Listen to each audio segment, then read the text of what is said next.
ഇനിയും പറഞ്ഞിട്ട് നിങ്ങൾക്ക് മനസ്സിലായില്ലെങ്കിൽ ഒരു ചിത്രം കൂടി വെച്ചുതരാം. എങ്ങനെയാണ് അടിമ സ്ത്രീ ഉണ്ടാവുക എന്നുള്ളത്.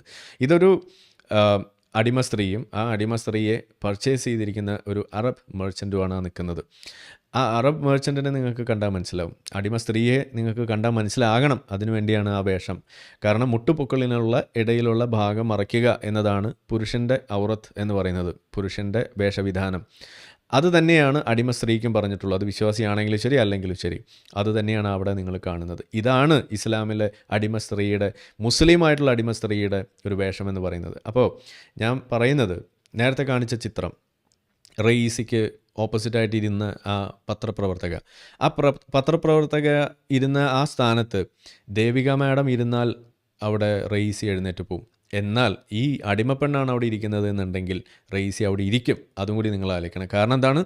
അടിമ സ്ത്രീയുടെ ഐഡൻറ്റിറ്റി എന്ന് പറയുന്നത് അതാണ്. അടിമ സ്ത്രീക്ക് അത് ഇടാൻ പാടില്ല. റയീസിക്ക് അവിടെ ഇരിക്കാം.